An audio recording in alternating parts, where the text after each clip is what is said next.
松魚邊爐，點解陳年老江先至能夠釀出極鮮之味？像漿糊慢慢地釋出一路。一塊客家炸肉，憑乜嘢闖入咗馬來西亞嘅椰漿飯戰場？擠少少調味料啫，咩都唔使放噶啦。同雞母聯繫嘅雞肉卷係點樣做到風味東南亞嘅呢？包住嚟食，下火輕熱。老港的味道之流轉。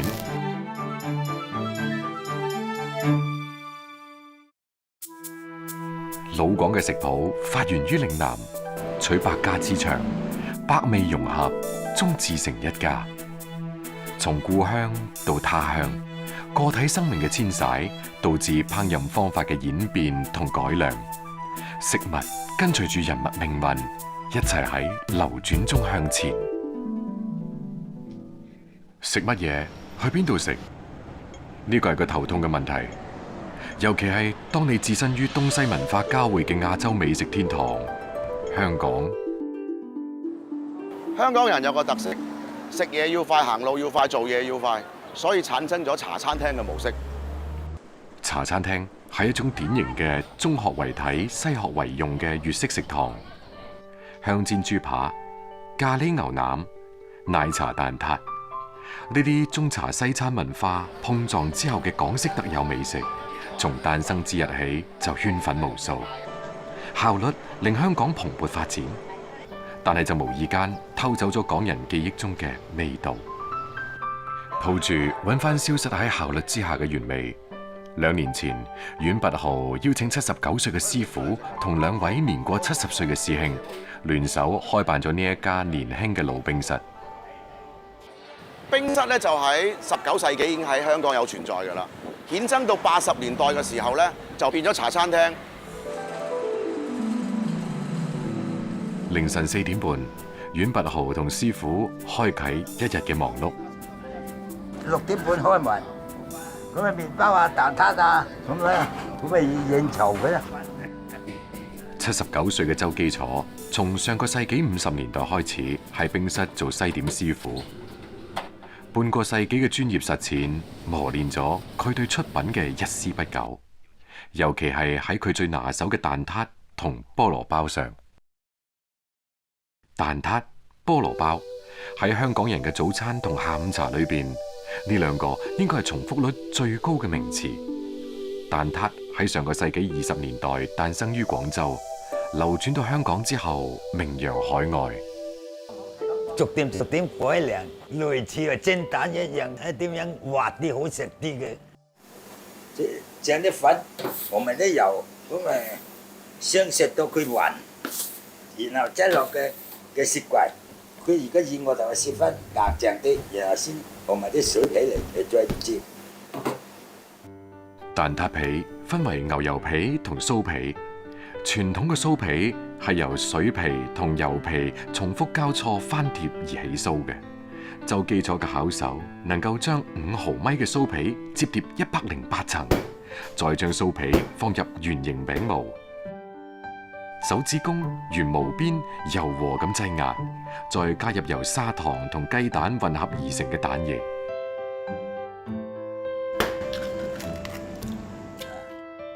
手掌同案板無數次嘅碰撞，手腕有規律咁向內旋轉。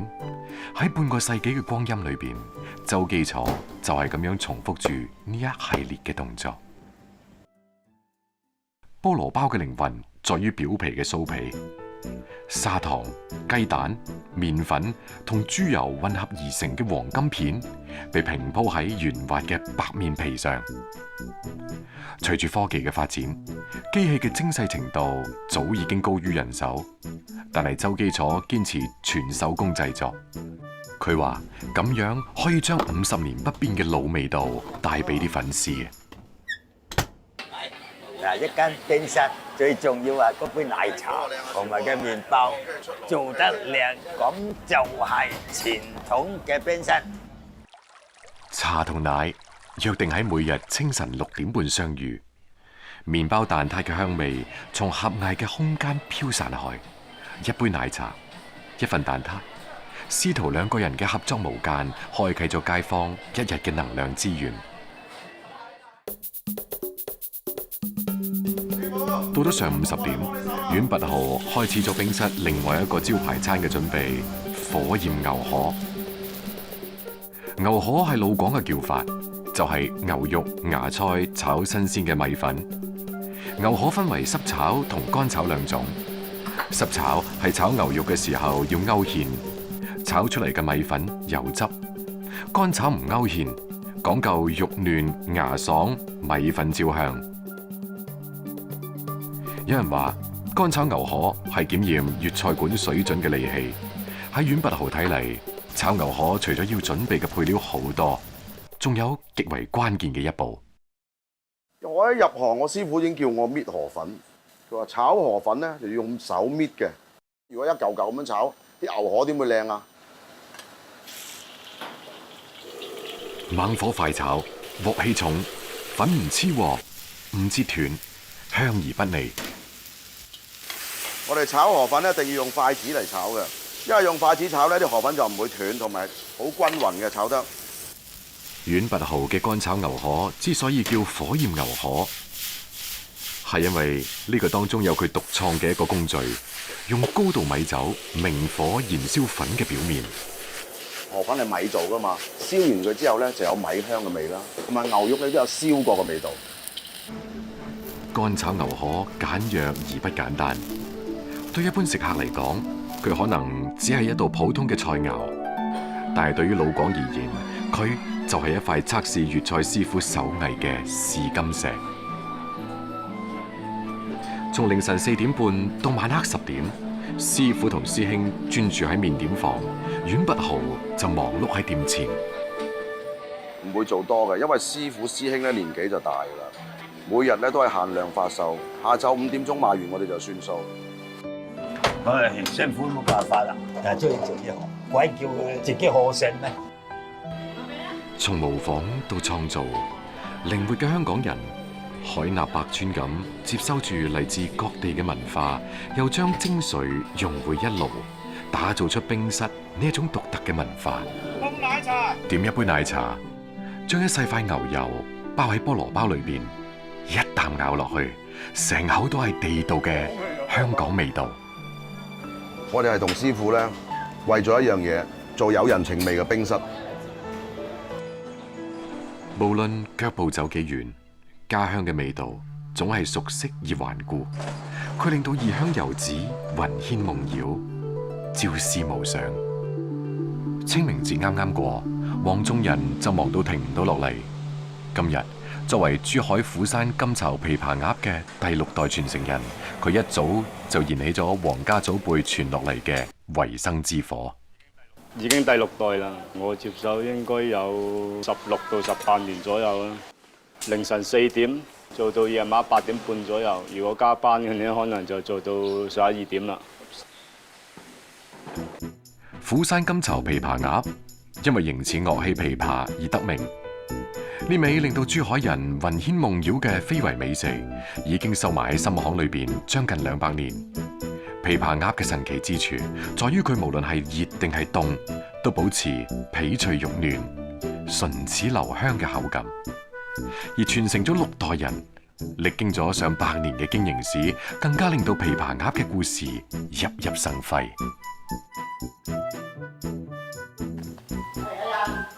呢個就係我朋友，喺日本嗰邊翻嚟嘅，帶佢嚟交流一下。仁哥你好，你好，你好，你好。帶住乾務廚藝喺日本闖蕩咗20年嘅梁建庭慕名而嚟，本身就係掌廚人嘅佢，要揾黃種人學下藝。阿庭哥，依家啲鴨就燒熟啦，出爐啦。哇！聞到流手水。如果你翻到日本嗰時要做嗰時咧，你就要注意啲火候啦。一開始咧大火睇佢啲色澤有變色，控制個火候啦。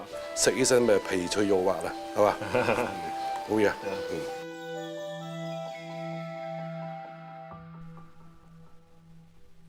從乾務翻到東京，梁建庭已經迫不及待要打開爐灶。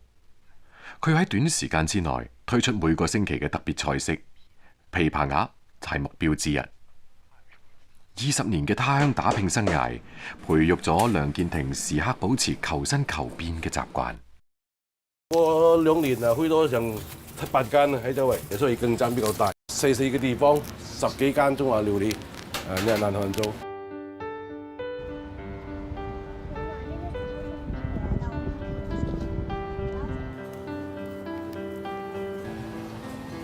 20年前，初生牛犢不怕苦嘅梁建庭，帶住學咗2年嘅粵菜廚藝嚟到日本東京謀生。先係打工仔，後嚟係老闆。經營失敗之後，又變返打工仔，再次創業成為老闆。3創3敗，而屢敗屢戰之下嘅呢一家黃味坊，已經係梁建庭喺東京嘅第4次創業。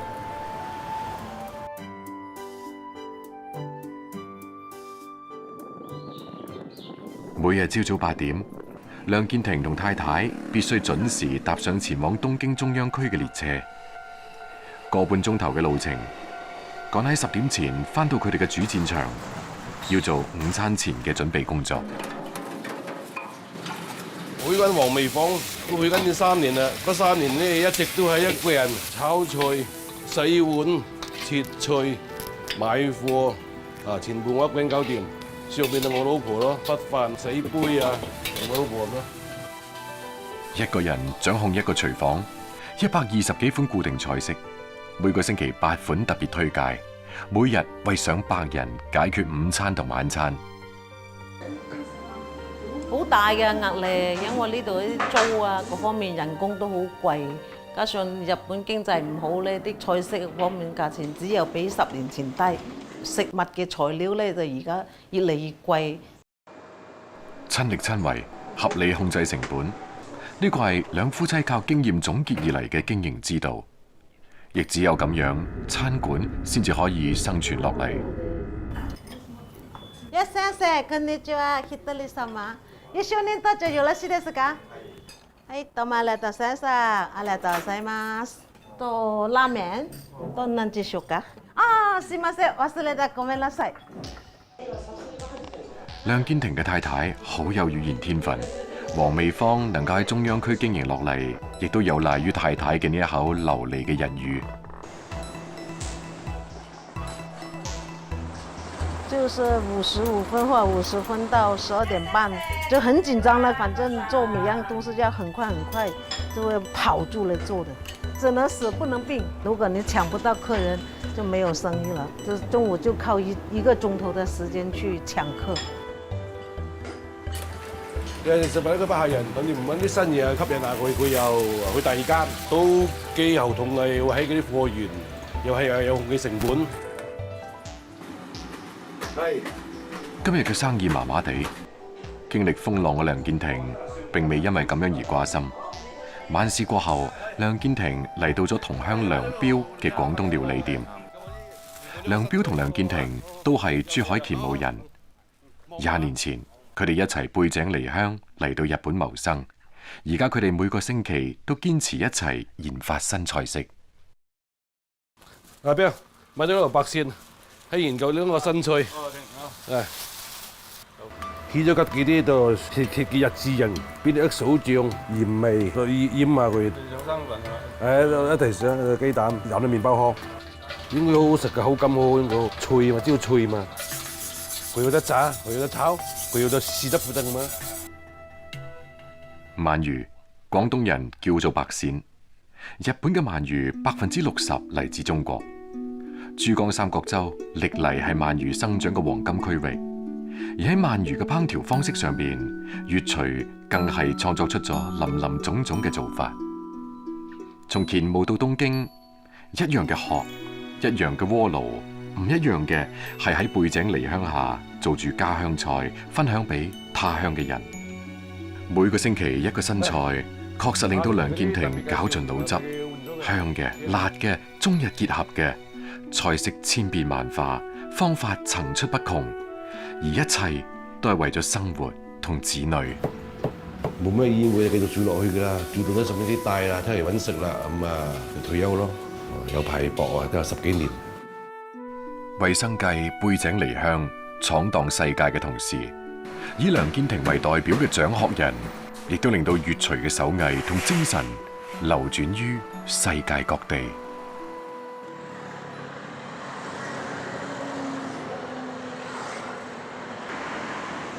阿貴啊，今天我叫你做那個野雞卷啦，是我們順德的經典的名菜來的啊，有100多年的歷史，但是操作起來做起來很繁瑣，不容易做好。不定期咁傳授家鄉菜嘅做法俾啲徒弟，係歐培彪喺異國他鄉創業後嘅堅持。歐培彪傳授嘅野雞卷係順德菜中粗料精做嘅典範菜式。呢味菜式改名野雞卷，但係就同雞冇任何關係。佢嘅主要材料係肥膘同瘦肉。用豬的肩膀到後腰10公分最厚的那點肉，為什麼呢？那個地方的肉比較細膩緊密。要等肥膘同瘦肉相互包裹之後，做到外脆內嫩、香而不膩，刀工係成敗嘅關鍵。肥肉一定要片成2毫米，瘦肉也一樣。肥肉薄了容易穿，厚了口感不好。如果那個瘦肉厚了，口感就柴了，不好吃了。30厘米長、20厘米闊、2毫米厚就最標準。肥膘用曲酒浸泡5分鐘，既可以去腥素，又能夠增添酒香味。瘦肉啊，要放雞蛋、鹽巴、醬油，還有一點點生粉，啊，還有一點點酒，醃它大概是20分鐘內就可以肥瘦合併捲起來。肥膘同瘦肉被拆分再合併，搖身一變成為粗料精做嘅肉卷，入爐猛火蒸20分鐘，再放入冰箱迅速降溫成硬塊，先至刀切唔爛。最起碼要砂鍋要110度，就把那個野雞卷馬上收緊，慢慢的把那個油逼出來，它就外酥裏嫩啊。林生好，聽日揾龍頭魚啊！喂，呢2日刮大風咁喎，唔知有冇喎？我打個電話幫你訂啦。啊，又要訂食蟹唔好多喎呢輪。今晚啊，順德房留俾你最大嘅順德房嚇，你訂嘅大海膽啊，各方面都已經留好咗啦。午市過後，歐培彪將主戰場轉移到咗手機之上，食客嘅來電既係驚喜，又係壓力。係張生你好。張生你好，係你要個龍頭魚啊？係啊係。林哥，聽晚啊擔埋袋要6斤龍頭魚，有冇貨？有冇貨？多喎。要6斤咁多，你得5條，6條，加埋裏邊都得6條。啊，即係個市場就揾，我又打電話，你又打電話啊！啊，即刻安排好。有時咧，其實啲客人揾啲嘢都幾撩楞嘅，有啲食材唔一定一下子揾到，我都盡能力去同佢揾。食客都中意稱呼歐培彪係順德彪。今日嘅風光源於歐培彪5年前一個衝動嘅諗法。初嚟嗰陣啊，玩過1、2次之後咧，感覺到呢度個環境好，海鮮啊各方面都好新鮮好靚，燒烤啊、煎炸啊咁啊為主嘅啦。比如蒸條魚啊，佢都唔識蒸嘅，魚鱗就掛得唔清，魚鬚都唔滑，咁啊點食咧？咁我行咗呢度見到咁嘅情況。啊！咦，有商機喎！咁多我哋個國內人過嚟旅遊，啊呢度食材又靚，嘗試下啊將我哋個順德美食啊推廣下，睇下得唔得啦咁樣。廣東人中意話做就做。5年前，順德人家成為現港第一家傳統粵菜館。順德野雞卷配越南野菜，家鄉扣肉，每一味菜歐培彪都手到擒來。但係就算係咁，創業之路都並唔係一帆風順。我哋初都冇考慮到咁麻煩、咁複雜嘅。再聘請人員嗰陣，啊，好似廚房啲兄弟帶啲徒弟，哇，龍咬河不如咁，各方面好多乜嘢微料完全唔符嘅，做唔掂嘅。啊，咁啊後期咧就全部喺國內廣州、佛山批發，咁先係真正做到今時今日我哋個菜係嗰個味性。為咗能夠將家鄉風味複製到異國他鄉，歐培彪整用咗5年嚟到解結，解食材同配料嘅結，解天然做法同後期加工嘅結，直到客似雲來嘅時候，歐培彪先至相信自己不負鳳廚美食傳播者嘅稱號。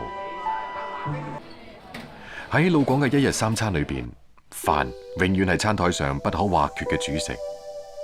但凡有廣府人相聚嘅餐台，米飯總係會不分先後咁登場。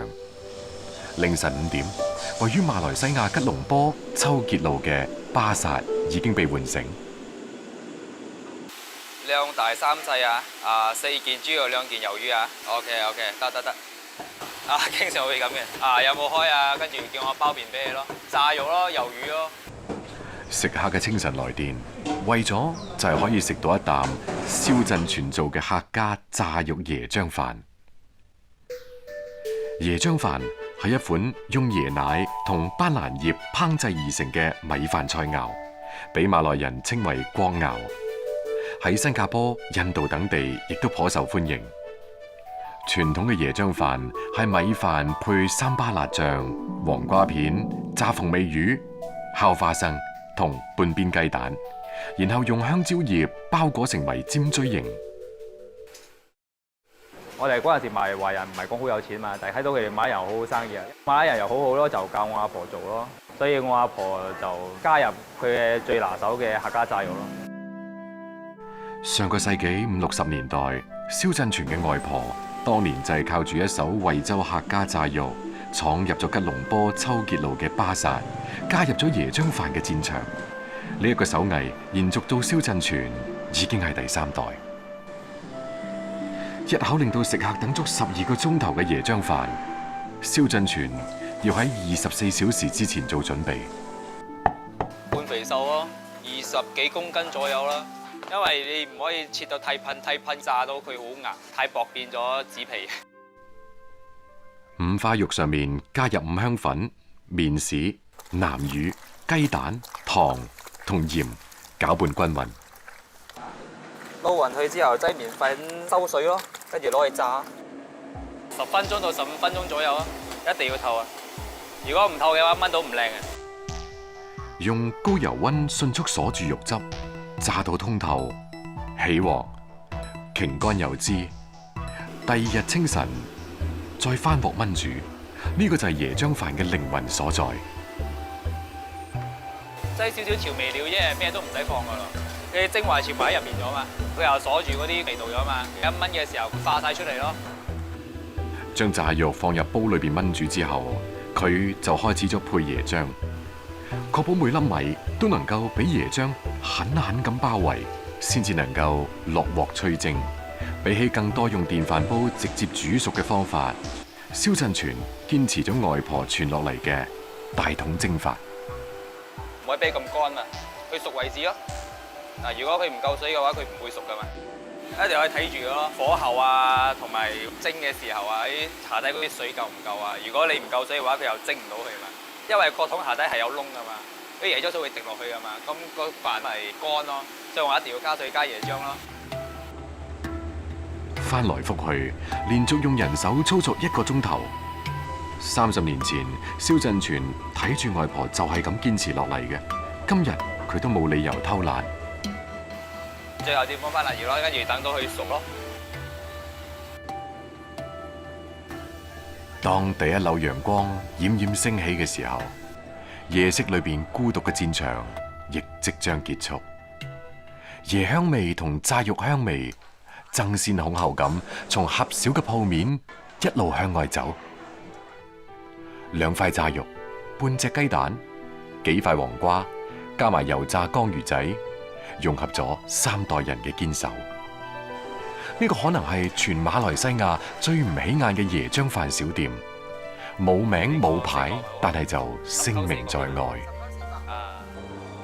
手藝嘅嘢都有佢嘅價值喺嗰度嘅，無論你點樣先進都好，都唔可以代替咯。我覺得將情感注入食物，除咗能夠令食物更加美味之外，仲能夠令人留低味覺記憶。同樣帶住情感創作美食嘅華僑，仲有歐陽燕玲。佢嘅人當雞椰漿飯每個星期只係賣2日，但係就被追捧咗整整25年。因為好辛苦啊，時間長啊，如果係日日煮會手痛啊。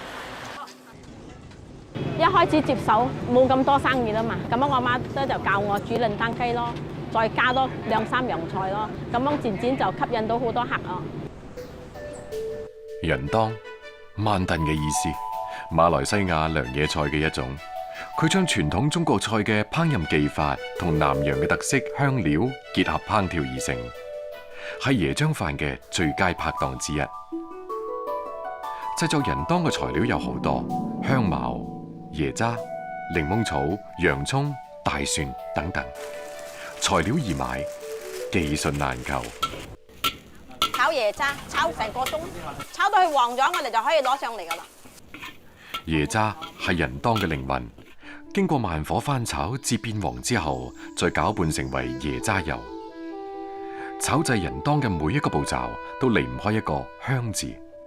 猛火將香料翻炒出味之後，加埋提前備好嘅咖喱汁，等到咖喱汁同香料融合之後，再加入椰渣油，慢火熬製10分鐘。潤燈炒開嚟，你可以買潤燈生豬肉啊、牛肉、羊肉，全部都可以嘅。出品一味人當雞，淨係香料烹煮就要4、5個鐘頭，放雞髀都只係最後一步。當湯汁幾乎俾雞髀全部收乾嘅時候，人當雞先算係整成。我哋係馬六甲廣府人啊嘛，細到大都係食咖喱，都係可以屬於係廣府式咯。土生華人，南洋特殊嘅族群，早年處喺多元文化夾縫中生存，勤苦耐勞加上善於思辨嘅性格，衍生出咗華人椰漿飯。呢個係一種喺南洋傳統做法上融入咗老廣家鄉特色嘅美食。喺菜肴嘅國度裏邊，點樣令到菜式嘅本味更加鮮美？對向來善於精食嘅潮汕人嚟講，係永恆嘅研究課題。從早到晚，食喺汕頭似乎從來都唔受時間嘅限制。大街細巷，地道嘅唔單止係美食，仲有隱藏喺美食背後嘅食文化。不管是大酒樓還是小食館，在潮汕所有的飲食店裡面，沙茶醬、豆瓣醬、辣椒醬，還有魚露，是潮汕的4大金剛。牛肉配沙茶，蝦棗配桔柚，普寧豆乾配韭菜鹽水，蠔烙配魚露，呢啲都係潮汕菜系裏邊嘅黃金拍檔。魚露又稱魚醬油，係潮汕人家必備嘅廚房神醬。魚露同潮汕鹹菜、菜脯並稱潮汕三寶。佢嘅神奇之處就在於佢可以為任何食材帶嚟海嘅味道。但係鮮為人知嘅係，要品嚐一口極鮮嘅魚露，要等3年嘅。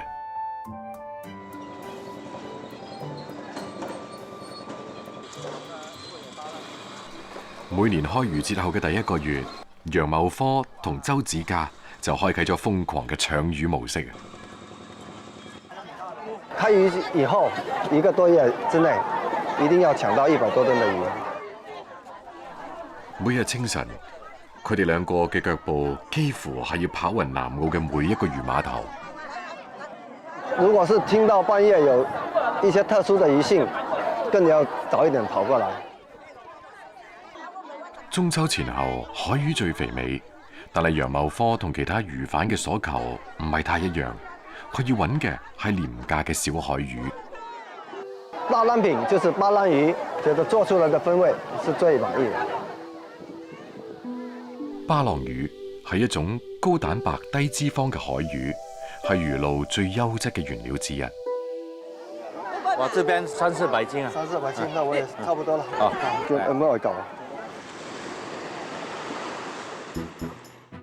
？2人組合500個屠缸，上100噸鮮魚，醃製嘅第一步準備就緒。南澳魚露廠呢，在上個世紀20、30年代就已經有了。那這些陶缸到現在有40多年的歷史，所以我就覺得這是很珍貴的一個傳承。20年前就因為眼前呢500個屠缸，令到楊茂科放棄咗水產買賣生意，同周子嘉一齊承接咗呢一間近100年嘅醬料廠。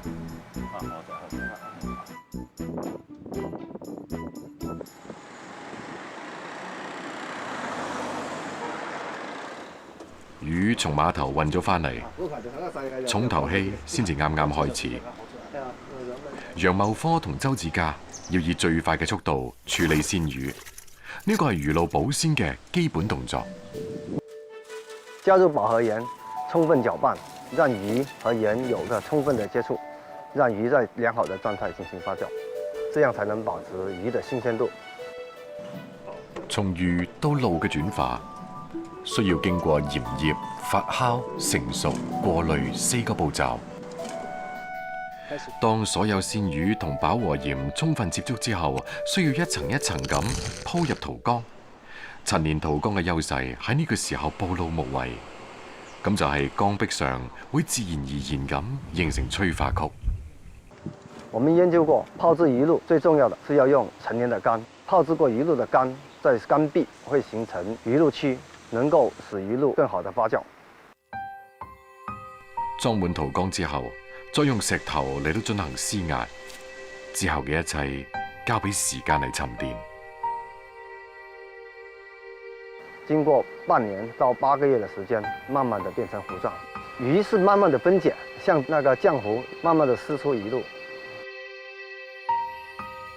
塗缸看似平靜，內裏嘅魚同鹽正喺度上演住化學戰，直到魚都轉化成漿狀嘅時候，魚漿就會被轉移到另一個塗缸裏邊開始暴曬。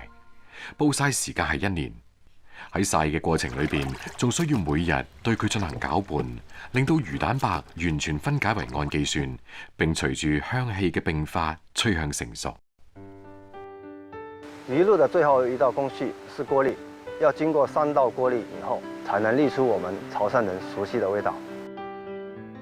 喺潮汕，大家更加中意稱魚露為腥湯，以為帶有新鮮魚腥味嘅湯汁。腥湯同其他調料嘅複合度好高，無論係醬油、胡椒、糖、醋定係芥辣、五香粉，同魚露調和起身都唔覺得衝突。我們做菜有這樣一個口訣：搞拉入會湯搓湯，魚露和蔬菜能夠和諧地融合在一起。魚露芥蘭就是潮汕的家常名菜。潮汕人擁有濃厚嘅飲食文化，加埋得天獨厚嘅海產資源，造就咗潮汕人對鮮味嘅挑剔。喺烹煮海鮮河鮮嘅時候，魚露係必備嘅調味料。半池魚露落湯，即刻一鍋生動，鮮味4日。時至今日，經過100年流傳嘅魚露，已經唔再只歸潮汕人獨享。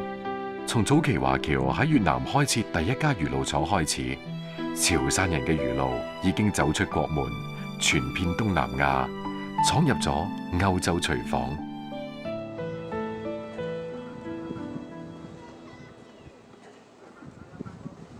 每年嘅中秋前夕，薛文佳嘅家庭小作坊都會一改往日嘅平靜，全家老少圍住一塊小圓餅轉。18歲就回來嘛，真正接手差不多15年了，不想把這個手藝失傳，想把它練在手，做得最好。製作小圓餅嘅手藝傳到薛文佳身上，已經係第14代。呢塊被當地街坊瘋狂追捧咗將近300年，更加係海外潮汕遊子節慶時最掛住嘅家鄉食物，叫潮汕撈餅。撈，潮汕方言指豬油。顧名思義，用豬油溝埋麵粉做皮，包甜餡，烤焙熟嘅餅叫撈餅。潮汕撈餅亦都以地方嘅唔同區分為義溪、蘇南同桂嶼3大撈餅，而薛文佳係桂嶼撈餅嘅傳承人之一。桂嶼這邊有10來家，我們都是堂兄弟，是我老祖宗傳下來的。我老祖宗創辦的時候就用薛元和這個字號。睇起身唔起眼嘅撈餅做法非常繁瑣，從餡料嘅準備、皮嘅製作到最後烘烤出爐，每一個細節都唔可以有半點敷衍。傳統撈餅嘅餡料有蛋龜丁、肥肉、長白、芝麻、紫色組成，其中最複雜方面就是蛋龜丁嘅紫色龜聽。冬瓜丁亦叫做糖冬瓜，雖然糖冬瓜早已經周圍都買到，但係薛文佳話佢用祖輩傳落嚟嘅方法製作出嚟嘅手工糖冬瓜係唔同嘅。開始呢，就是要用石灰水浸泡大概12個小時左右，撈起來放在清水裡，放在裡面沖洗，沖掉冬瓜裡面的澀味，再把冬瓜煮熟了，倒糖下去，大火，然後來熬製。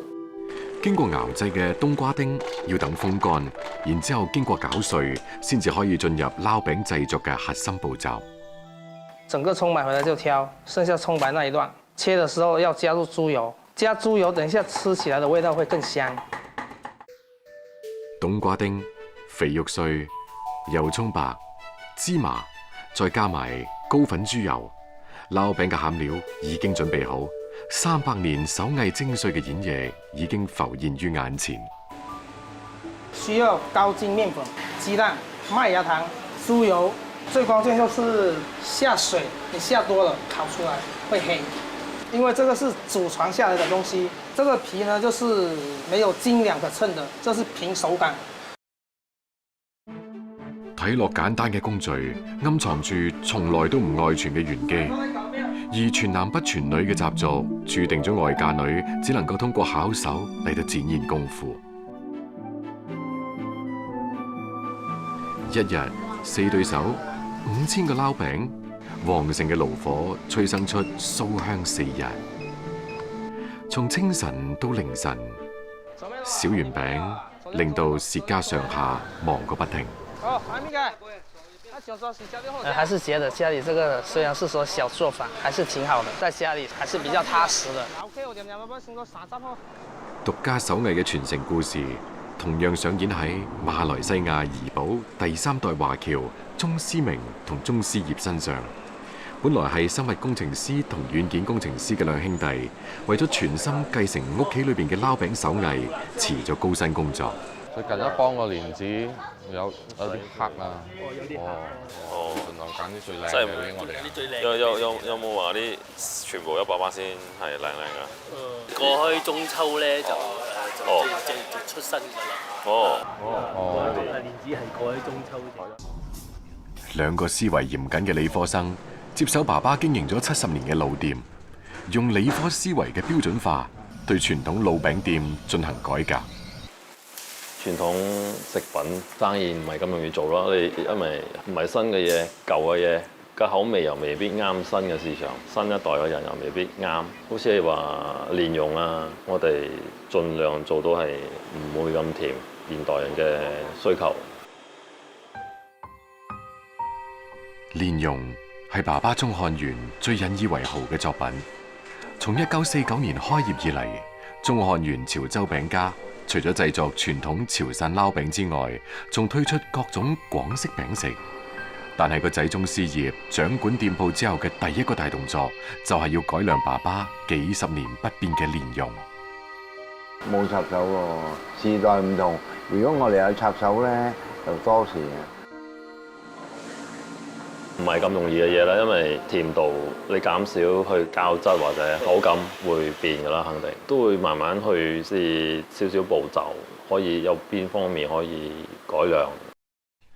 爸爸放手俾個仔去試下，鐘思業只係用咗3個月就將蓮蓉嘅甜度降到適合現代人嘅口感。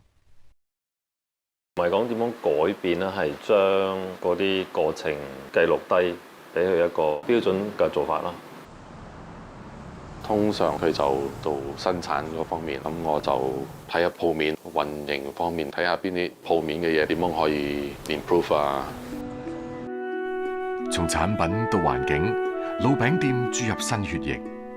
兩兄弟一裏一外，撈餅、珍珠餅、肉鬆蓮蓉餅，各種潮州餅食都能夠喺異國他鄉裏邊揾得到。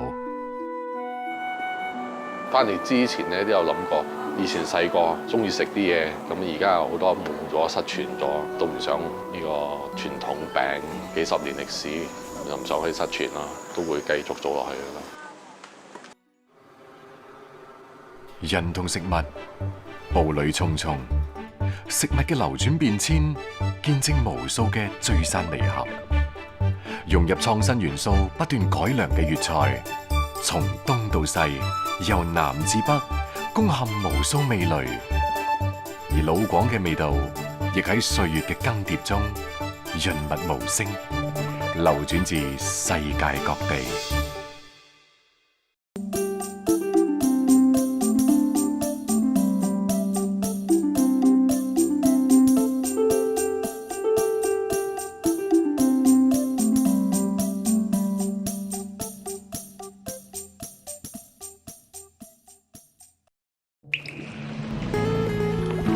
广东卫视美好生活倡导者。